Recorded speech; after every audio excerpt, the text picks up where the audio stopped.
public relations, influence marketing, and write out endorsements. Sometimes it can be hard to tell them apart. This is in part because of the shifts in who we trust, how brands communicate to their consumers, as well as the channels in which marketing content is distributed. In this episode, we have someone that can help us learn a bit about influence marketing versus influencer marketing and give some insight to how that relates to traditional PR. Today, my guest is a leading digital strategist, author, speaker, and thinker in the digital and social media marketing industry. As an award-winning strategist, he has been noted as a top influencer in the social technology and marketing space by publications such as Forbes, Entrepreneur, and Advertising Age. He's worked on marketing strategies for brands like GE, General Motors, AT&T, Humana, and many others. And his recent book is quickly becoming a must-have for marketers who want to learn about influence. And we will surely get into that book later on in this episode. But for right now, I'm honored to introduce and welcome to the podcast, Jason Falls. Hey, Jason. Thank you so much for having me, Lee. It's great to be here, man. Man, looking forward to diving into some questions with you. And so is there anything I missed here? I know that my introduction did not give you justice. I make sure I have really highly credentialed guests on the podcast, and you're one of those. It's too much to mention everything, but what did I miss there? I think you covered it pretty well. I think only my mother would go into more depth, so I think you're in good shape. Well, good. Let's just get into the conversation then. So within marketing, we often hear two terms, influence marketing and influencer marketing. So Jason, what is the difference between influencer marketing and influence marketing? Well, I'm glad you asked, because that's sort of really what I think separates really successful strategic campaigns in the influence space versus those that are very sort of tactically based. So my definition of influencer marketing is basically kind of what people expect out of an influencer marketing campaign. It's like, let's go and pay someone on Instagram or YouTube, somebody who has a large social media following, to say something about our product, write about our product, hold the product up while they talk about it. And it's kind of a pay for placement, very focused on the channel, the influencer, and how they will, and how you will build a relationship with them to endorse what you're doing. Kind of like product placement, kind of like celebrity endorsement. Influence marketing, when you take the R out of that phrase and you talk about influence rather than influencer, you're talking about your goal. You're talking about the action that you're trying to achieve here. You're talking about your strategy. What are you trying to do? You're trying to influence. You're trying to influence an audience to take action. And when you take it away from the noun, the influencer, it actually opens up your perspective quite a bit and your horizons of what you can use to accomplish that goal. Because if you think about it, an influencer is a word that sort of kind of intimates or assumes that you mean someone who has a social media following. But if you're trying to influence an audience, it might be that you're using the president of the local PTA to influence local parents to say or do something or think something or buy something. It might be that you're using a political lobbyist to influence legislators to vote a certain way about a given issue.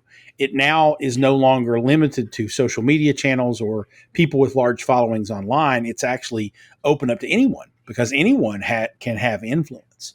I've been influenced by people who are standing in line in the grocery store in front of me, having a conversation about maybe a product, maybe an event, maybe some TV show. And I hear what they're saying, and then I go home and I look it up and I validate what that recommendation was, or I get curious about it and look into it. And so these two absolute strangers just influenced me. I don't know how many followers they have on Instagram. It doesn't matter, because that was an opportunity to influence someone. It didn't have anything to do with influencers. So I really just think if you take that R away, you're focusing on the action, you're focusing on the verb, you're not focusing on this, little sliver of what's possible there with that channel. So it allows for a much bigger conversation, because it even includes word of mouth, I guess, in that case.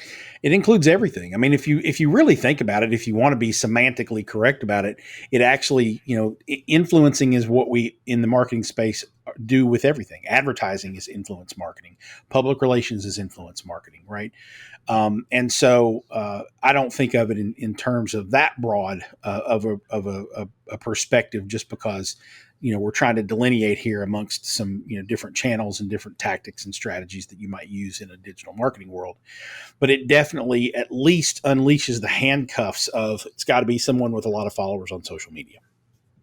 Okay. So as a marketer looking to strategically add that to my daily operations, Mm-hmm.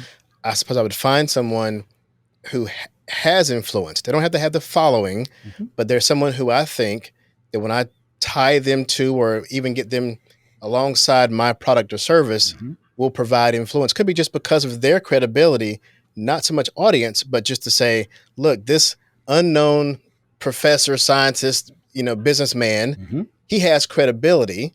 He's not very well known, but he has credibility. So by aligning with that person, I Right. guess that can provide influence.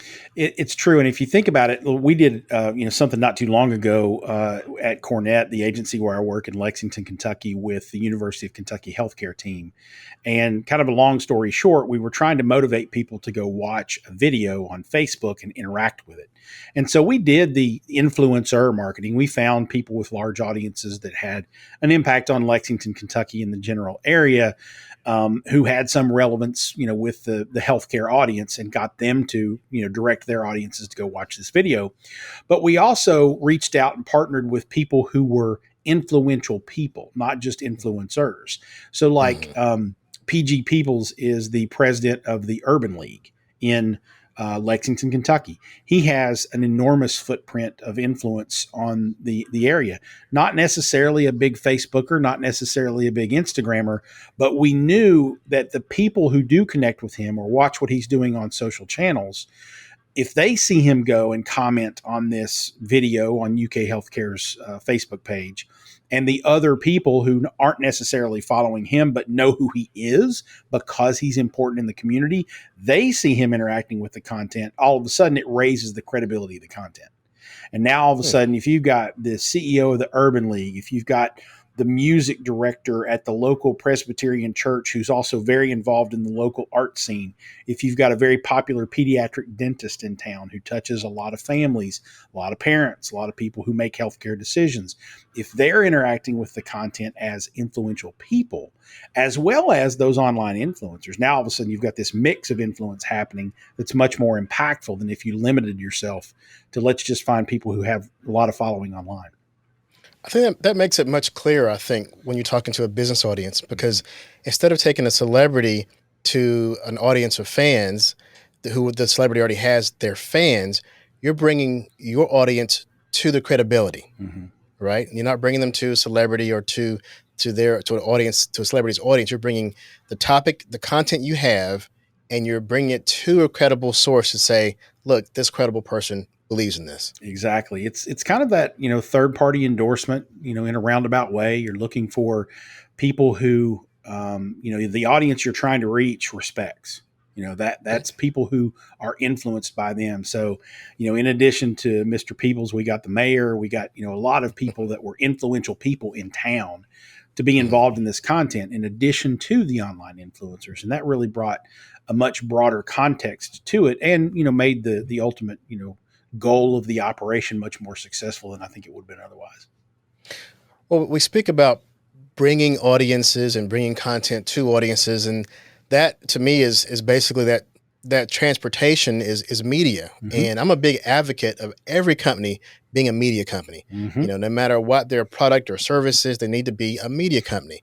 So, when you're consulting, how would you communicate to a company to create their own media to support their influence? Well, I mean, I think it goes without saying, and you've probably heard this over and over again if you've been reading or thinking or watching anything about digital marketing over the last 10 or 15 years. Content is king, and if you are, as a company, as a brand online, not creating recurring content either on your website or on your social channels or both, if you're not producing YouTube videos, if you're not maybe having articles or blog posts on your site, if you're not engaging people on, depending upon where your audience is, on social networks like LinkedIn or like Facebook or Instagram or even TikTok, if you're not creating that content, you're not a part of the conversation. And if you're not a part of the conversation, but your competitors are, well, then you Hmm. lose. And so becoming a media company is not just a nice to have these days. It's an imperative. It's a must have. Social media created an opportunity for anybody to become a publisher, and that's any individual human being, but it's also any company or corporation. Your website using blog mechanisms, and don't be afraid of the word blog. It's just a descriptor of a content management system that you can manage easily. That's all it means. Hmm. But having some way to publish content easily on your website and then to distribute that content through social networks and other easy means of sharing content through social media it turns an individual person, or it turns your company into its own newspaper. It turns you into your own television station if you're recording videos and uploading them to YouTube or Vimeo or putting them on your website. It turns you into your own radio station if you're doing podcasts and recording, some sort of episodic, conversation and putting that out there for people. And with live streaming now, it can turn you into your own live television station. And with multi streaming, it can turn you into your own television network. So Network. we have a client. I work with Buffalo Trace Bourbon, the Sazerac family of bourbons that come out of the Buffalo Trace Distillery. Every Wednesday at 2:00, we have what's called Whiskey Wednesdays, which is a live stream from the distillery. And it might be that they're touring, the still house or a warehouse, or looking at the fermenting tanks, or they might be doing a tasting of different, brands of bourbon that they create there, or it might be, a Q&A with some of the experts of how bourbon is made. But every week there's something new. Well, that basically Buffalo Trace Distillery and the Sazerac Company are producing a weekly television show that airs live, but it airs live on Facebook, on Twitter, on YouTube, on multiple Facebook channels. So it's live in a bunch of different places. So essentially, Buffalo Trace Distillery, which is a single location that it's a tourist destination, but it also manufactures these products. But it's not any more complex than a single location mom and pop shop. They can actually do a live stream video show every week and broadcast it to multiple places in syndication form. Hmm. And so that, it's amazing to think that over the course of a year, the Buffalo Trace Distillery gets somewhere in the neighborhood of 700 to 800,000 visitors pre-COVID, right? Hmm. Physical people coming to the place. Last year, from May 2020, when we started Whiskey Wednesdays, to December 2020, so not even a full year, 4.8 million people watched Whiskey Wednesday. Wow. So this is a single location business, not very big in the grand scheme of things, Uh-huh. that created a live television network that reached 4.8 million people over the course of a year. They won't see that many people in 5-6 years coming to the distillery in person. Right. So it's an incredibly powerful thing for you to be your own media company, because it allows you to create content. As long as you're creating content that's engaging and useful for your audience, it allows you to Hmm. create content that puts you in front of them more frequently than you would be otherwise. Now, in terms of becoming your own media company, you mentioned earlier about all the different previous channels in the past, newspaper, television, radio. Before there was a middleman between the company and getting to those places. You had to go through public relations. You had to have someone to represent you, to get you and to shop you, to pitch you to these media outlets. Mhm. And as we just discussed, because of social, that barrier is gone. Yep. You can go straight to the outlet, straight to the consumer themselves. Now, I know you come from the world of PR. So, and for me personally, I've lost enthusiasm for traditional PR, Yep. mainly because the voice of the customer is often louder than any PR company themselves can create. So, in an era of influence marketing, where does traditional PR even stand? It's traditional PR has just changed. It hasn't gone away. It's just now different. So the traditional media outlets are still influencers. They're still influential, right? The most popular website destination in your whatever town you are in is probably still the website of the local daily newspaper, or one or more of the local television stations, or even some radio stations, in terms of where people get their news, where people get their information. You see that the anchors on the television stations have their own channels now on Twitter and whatnot, and so they're creating their own individual influence, and they're all still part of that same sort of media, outlet, same media environment. And so, but those media agencies, those businesses, those channels, those networks, those stations, those publications are still very, very influential.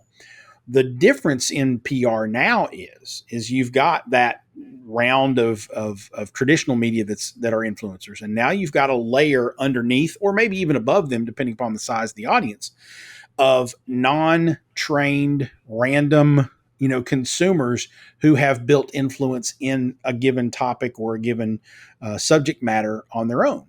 And so now, when you're looking at, okay, if I need to reach people in let's say Louisville, Kentucky, which is where I live, and so I know Louisville a little bit better than most cities. If I want to reach people with a message in Louisville, Kentucky, yeah, the Courier Journal is the local daily newspaper. The four main TV stations are going to be important to me. But I'm also going to reach out to some of the alternative publications. I'm going to reach out to local bloggers. I'm going to reach out to. I'm trying to remember some names of them off the top of my head here, and I'm not doing a really good job of it. But there are influencers about Louisville. Probably the best one, depending upon the topic, is there's a blog called Louisville Family Fun, which is basically a ratings and review site, articles about where you can take your family to have fun for the weekend, or this week. It's about events, it's about cool kid ideas and activities. Well, if I'm a product or a service that's trying to reach parents, or trying to reach kids, trying to get people to come and buy my product or see what I'm doing, and I'm doing it in and around Louisville Family Fun is not number 12 on my list. They're probably one or two, because they have a highly concentrated audience of the most relevant consumers that I'm trying to reach. So you just have to think of PR a little differently and say, hey, the opportunities are there for a lot more than just traditional media to help us get the word out. The biggest change, though, the biggest difference for PR professionals is understanding that new layer of influencer rather than traditional media, they don't understand what PR is. They don't know that PR people can be helpful or useful to them, and they are also both the separation of church and state in traditional publishing, where you've got editorial over here and advertising over here. That separation doesn't exist with an influencer, because they have to make money and be the advertising department in order to be able to sustain a living being the editorial department. So everything's blended. And so that sort of earned and paid has to come together in some form or fashion for PR people to be successful in communicating a message through that channel, and make sure that those folks are able to sustain what they're doing. So what does that say for the person consuming the content when you have this gray area between, as you said, the paid and the influencer, and the credible local newspaper that has been vetted out by someone, and there is still some walled garden between the creator and the outlet, versus the influencer, which there may not be any barrier. It may just be straight to consumer. Yeah, and I think that's sort of the iceberg of the tip of a very, very large problem that we have with social media today is, who do we trust? What Yeah. sources are credible? Where are people getting their information? Are they getting it from trusted sources, or are they getting it from sources that are not necessarily reliable and trustworthy in terms of the truth? And I think that's why you've seen, obviously, the political and social conversations in social media have gotten so polarizing and skewed, and there are people who are arguing against provable scientific fact, because they're relying on sources that bringing those scientific facts into question and whatnot. I think that's It's interesting. I just had recently, maybe think about a relative who is totally shut off from social, totally shut off from. They're in a very rural area. Mhm. They don't seek out the best media, the best sources of information. I'll put Yeah. it that way. But yet they're dipping their toe into Facebook, and so they're the family member who, whenever they post something or send something through Messenger, to not click on it Yep. or not believe it because they don't know what they're doing. Yep. The funny thing is, I saw a post recently that said, you know, read this. It's true. It was on the news. Hmm. And I turned to my wife and said, you know what? That used to mean something. Yeah, it did. When we were kids, if it was on the news, it meant something. Mm-hmm. Now it doesn't mean anything because first of all, was it really on the news?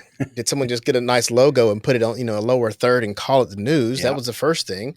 Was it really on the news? And then what is your definition of the news? That's very true. And you bring up a good point because, and you have to remember that as social media emerged and there were more voices vying for the attention of consumers, the only defense mechanism that traditional media had was to become more controversial, more, rubbernecking headlines to make everybody stop and pay attention. So that polarized even the traditional media, even more. So Mm-hmm.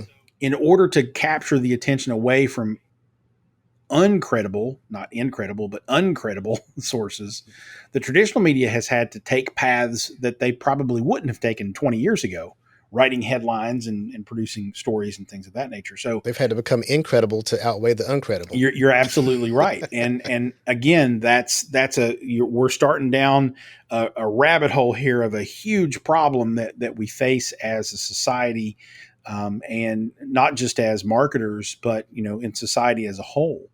And I think you're going to start to see the pendulum will swing back here in the next few years. I really believe that truth and accuracy is going to make a comeback.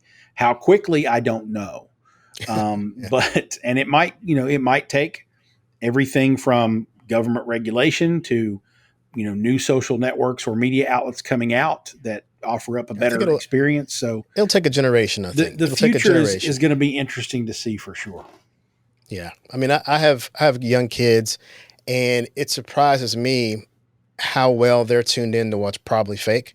Mm-hmm. On the one hand, you might say they don't believe anything, but on the other hand, you may say they are becoming more critical thinkers than most adults are right now because they start with it's probably not true, and then they dig in to see if it's true, as opposed to assuming it's true and waiting for someone to prove it opposite. Right. You know.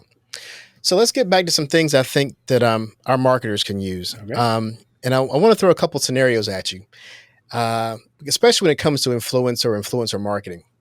There seems to be two vastly different worlds between B2B influence marketing and B2C influencer marketing, or maybe Mm-hmm. B2C influence marketing. So let's talk about each one separately. I'm going to give you a scenario and give me how you would approach it, right? Okay.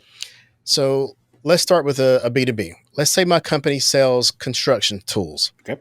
It's not a sexy product that you see during halftime commercial or on Instagram. Nope. It's jackhammers and laser scanners and things. So tell me, where would you start and some things to consider if you're tasked with utilizing influence marketing for this company? So construction tools are typically, and I'm going to research the audience who buys these tools and why. And my high level guess, because I don't work in that space, but my high level guess is construction tools are probably purchased by procurement officers for construction companies, right?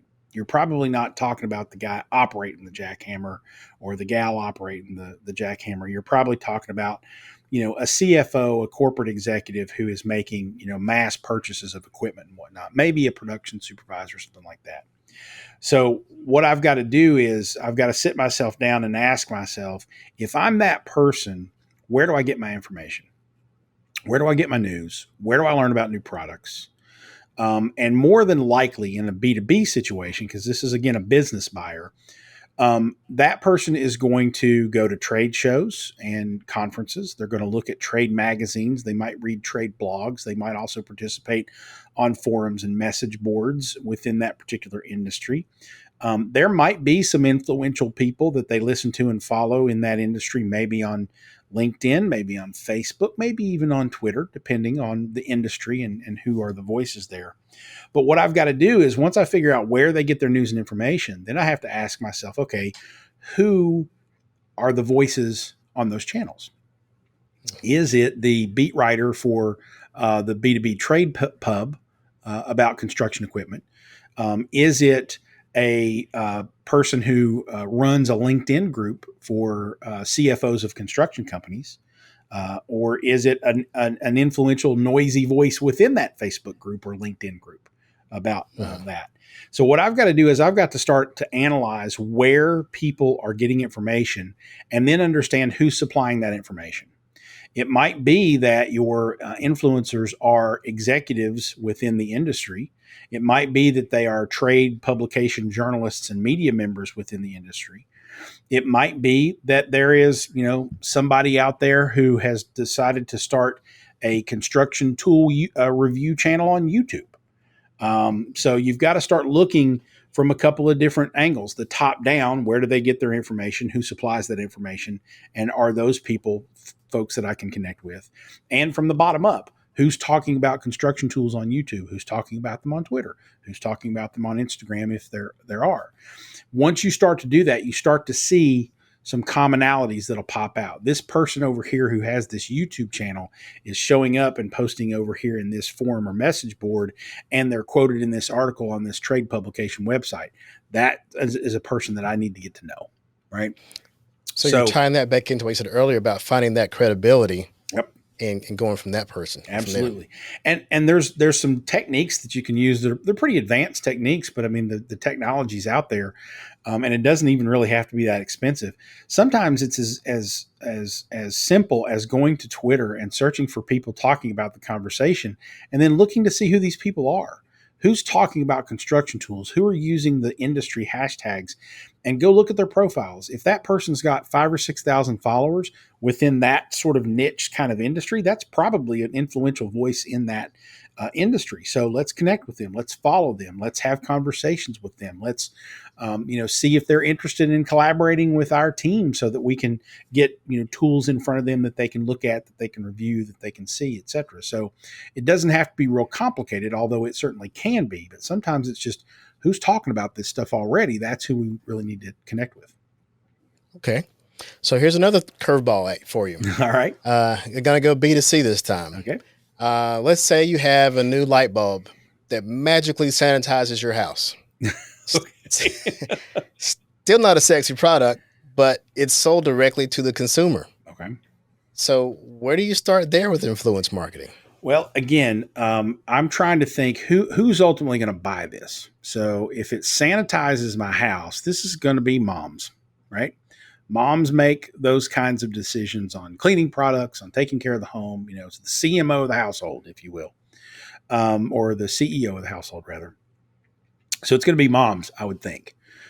Or it's going to be people who are interested in new technology, right? Smart products, things like that.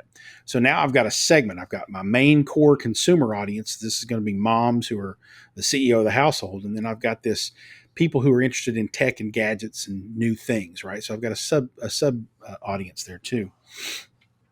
So that's who's going to be buying this. Well, where are they influenced? Where do they get their information? So moms are going to go to certain websites. They're going to go to certain news channels. They're going to watch certain YouTubers. They're going to read certain blogs. And so I need to figure out, okay, moms who are interested in having, efficient homes, taking care of their families, their kids, having a clean environment. I could maybe even break off into a sub-segment of people who are minimalists or people who are germaphobes, right? There's a couple of different ways I could go there. But I need to figure out where these people are getting their information. And when I start to, again, connect those dots of, hey, this mom blog over here is a popular resource for the types of folks that I'm trying to reach. And one of the writers for that mom blog is also big on Instagram and has a huge following there, and also does YouTube videos and is quoted in articles in the New York Times. Now, all of a sudden, I've got somebody I can circle and say, that's someone I need to know. And you can just kind of iterate that over and over again and get a list of 5, 10, 15 people to start with and start trying to build relationships with those folks. Interesting. Because coincidentally, I didn't think about this when I asked this question, but I just bought a bunch of lights. I bought a bunch of LED lights that I had installed. So I was that gadget person you just mentioned who's interested in gadgets. I'm also a bit of a germaphobe. So if they would clean the house too, there you go.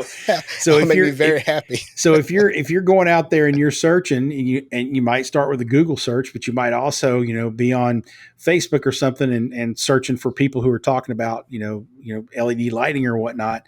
If you get to a blog or a forum or message board where someone says, "Hey man, I just tried this new light from GE and it sanitizes your house. All you can do is turn it on." Now all of a sudden you're hooked, and whoever wrote that was your influencer.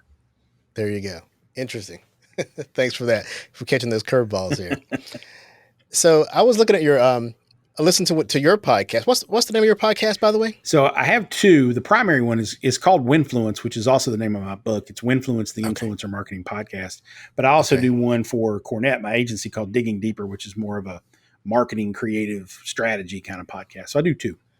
Okay, I think I was listening to the Winfluence one, and I heard you go on a rant about the overuse of the term authenticity. Yes. And with full admission, I believe we both are guilty. Yeah. We've both been people who've been training other marketers to use authenticity. I think, in fact, today I made a post about it. So I thought about it when I wrote it. It's like, see, here I go again. I'm not only doing it, but I'm encouraging others to do it. Yeah.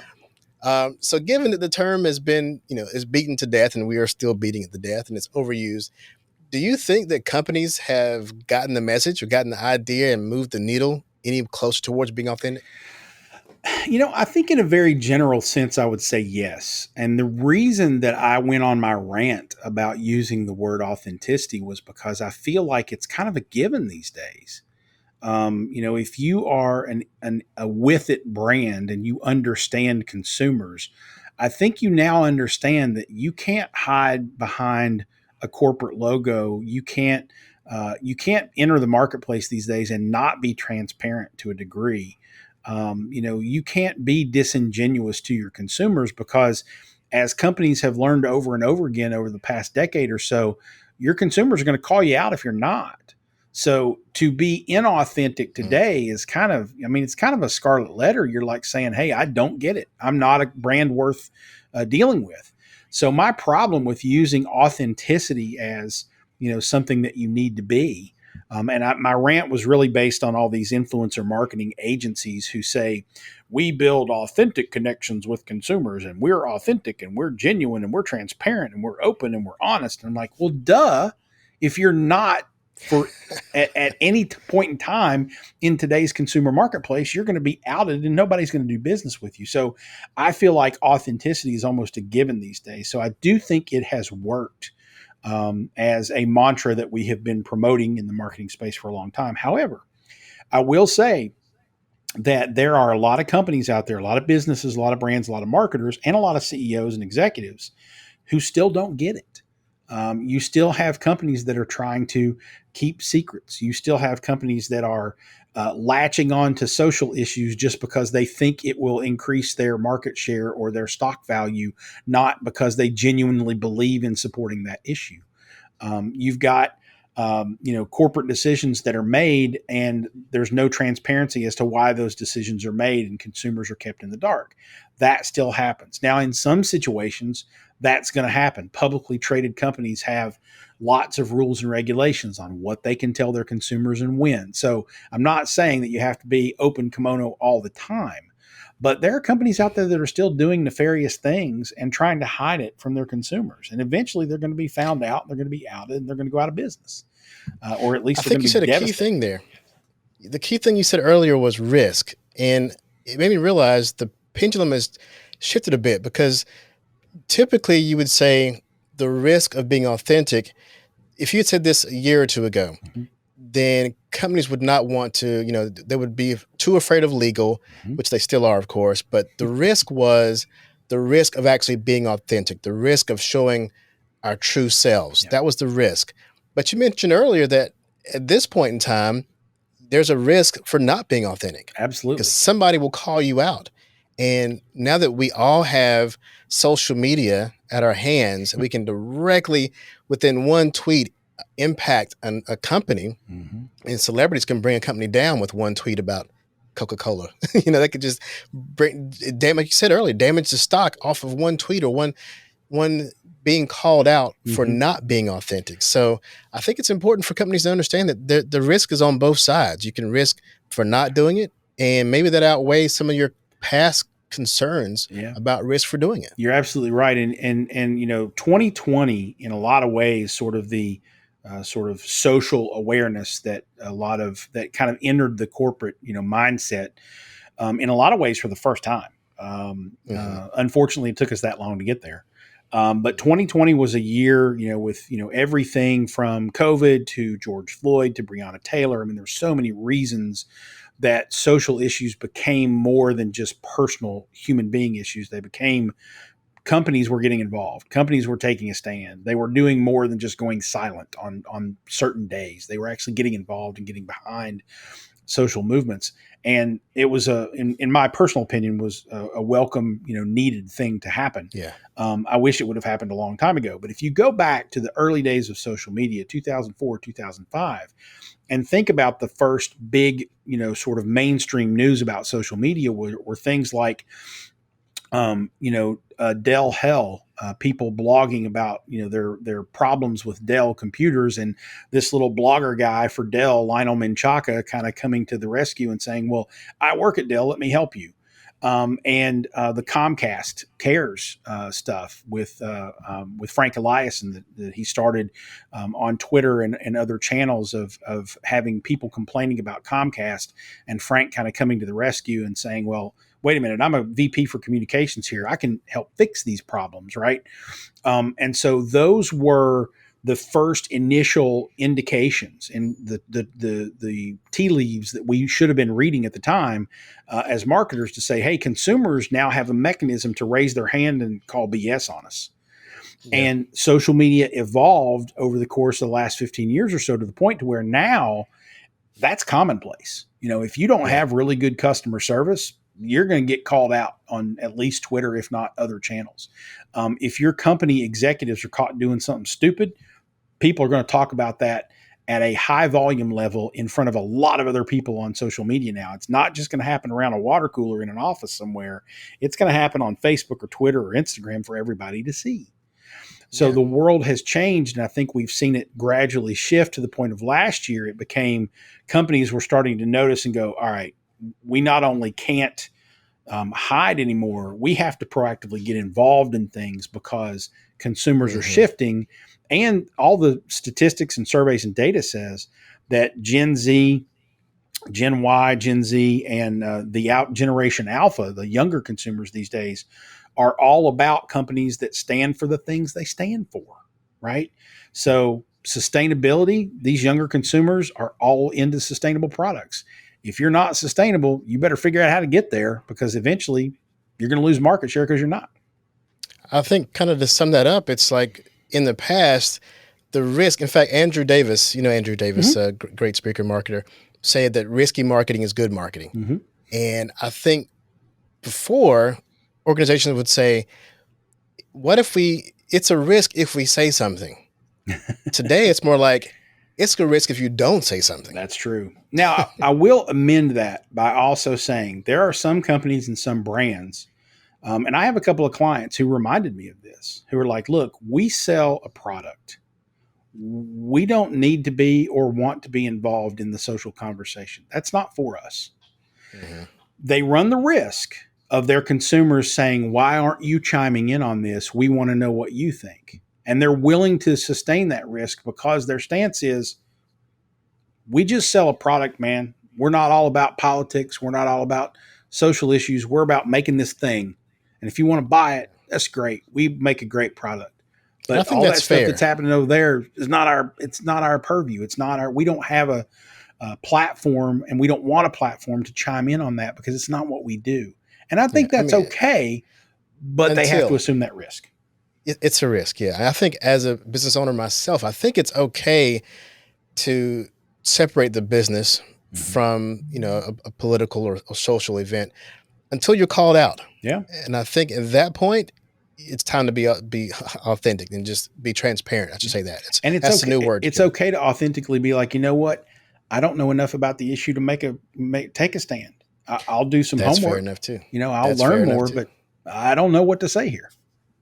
Yeah, and I think the biggest risk is when you know your opinion is not popular. Yeah, and That's when the risk comes up. there's been some Kenneth Coles and some other brands out there that have stepped in it and stepped in it intentionally, knowing I'm going to make everybody mad, but I don't care. And well, they I'll take make some that new risk. headlines. Perfect example of someone who gets away with that is Chick-fil-A. They're the family behind it is very conservative and Hmm. has been very openly anti-LBGTQ. I forget the order all the time. Hmm.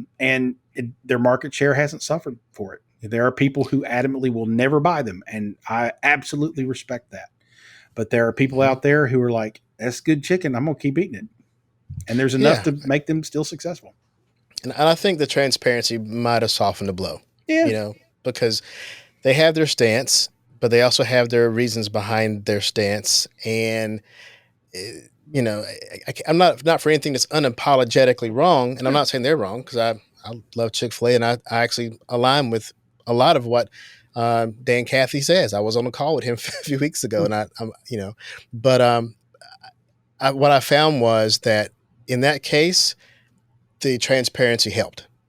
You know, I think you're right. I think if they didn't respond or didn't say anything about it, they could have just dug themselves a deeper hole. But taking a stand and saying, "Look, this is who we are, and we don't need to apologize for it," yeah, probably made people who align with that thinking conservatively about social issues probably made them even more ardent fans of Chick-fil-A than they were before. yeah, just for being who you are. Yep. I mean, on a personal note, when I was younger, my dad was having a conversation with a guy who was wearing a Confederate hat and was very much so as grandson of Confederacy, whatever. And I asked my dad, "How do y'all get along so well?" Because they would have coffee in the morning and stuff at a Mm-hmm. local spot or whatever. And my dad said, "Well, you don't have to agree with somebody all out to get along with them, Yeah. you know." That's And they had interesting conversations every morning, and then they go about their way. And that was a lesson to me of tolerance, of people have opinions. People were brought up a certain way. They came from a certain place, mm-hmm. and you can't fault them for who they are. And Well, just look for the commonalities and connect there and keep it moving. I wish everybody in the universe could hear your dad's advice and heed it because that would make the world a hell of a lot better place. Yeah, definitely. So Jason, before we go, tell me, let's get into your book. I want to make sure that the audience knows about your book. Sure. I'm looking forward to digging into it myself. Tell us about the book, what you can expect to learn from it. So it really goes back to the first thing we talked about, the difference between influencer marketing and influence marketing. Winfluence is just kind of a catchy way of saying that very same thing, that let's talk about the action, the strategy, the thing you're trying to accomplish influencing rather than the channel you're going to use, the influencers, because we want to broaden that perspective and horizon and actually influence an audience to take action, not worry about the individuals who are going to help us do that. And it could be individuals online on social networks that help us do that. Or again, it could be that we need to align ourselves with a nonprofit organization, or we need to reach out to the parent teacher association president to impact, local, parents in our community. So broadening your horizons so that you can influence rather than focusing on an influencer is really kind of the impetus behind the book and the theme of it all.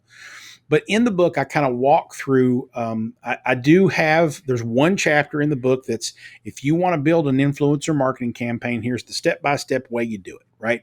And I've got Hmm. all the steps in there, the 6 steps to building an influencer marketing campaign. So it's a very practical chapter within this book that'll take you through the tactical things. But really, the book is more of how to think about influence as a strategy and how to think about it in terms of how does influence marketing align with advertising, and how can I get people to just buy things using influence? How does it align with public relations, community relations? How do I influence people to think differently using influence marketing? How do I drive ratings and reviews, the things that the search engines look at when they are trying to rank your products, when people are searching for products like them. How can I use influence marketing to spark and drive ratings and reviews that are going to impact my brand? And then sort of the big caveat on the end is, I argue that influence marketing is in a lot of ways word of mouth marketing. How can I use influence and influencers to start that conversation about my brand in a way that it continues to grow and build value for my business in the marketplace? And so the whole book is really a strategic manual for using influence and influence marketing. There's the practical and tactical stuff in there, and it's chock full of case studies and examples of how you can see how it activates within certain brands, both B2C and B2B. Great. Well, I look forward to it, and I encourage others to check it out too. So where can we find you, Jason? I'm really easy to find. I'm Jason Falls on every social network. I am at jasonfalls.com, where you can find the 2 podcasts, the book, and everything. There's a politician in North Carolina by the same name who does not like me at all, because he's on about page 7 of a Google search, and I think I own the first 5 or 6. So, hey, as a marketer, you should, right? Exactly. He reached out to me at one point and asked me how much I would want for the URL, and I was like, no chance, man. No chance. Just charge him for marketing consulting. Yeah. He won't send me a yard sign either, jerk. But Well, Jason, man, thank you for joining the podcast. I really enjoyed the conversation with you. Look forward to your book and listen to your podcast as well. Lee, I appreciate the time, man. Thanks for having me. All right. And thanks to the listeners. If you're listening to the podcast and want to also see Jason and I, video of the podcast and others will be available in the podcast section on contentmonster.com. We'll talk to you next time. Thanks. Thank you for listening to the Business of Marketing podcast, a show brought to you by ContentMonster.com, the producer of B2B digital marketing content. Show notes can be found on ContentMonster.com, as well as aleejudge.com. To continue the conversation, be sure to follow the podcast on your favorite podcast platform.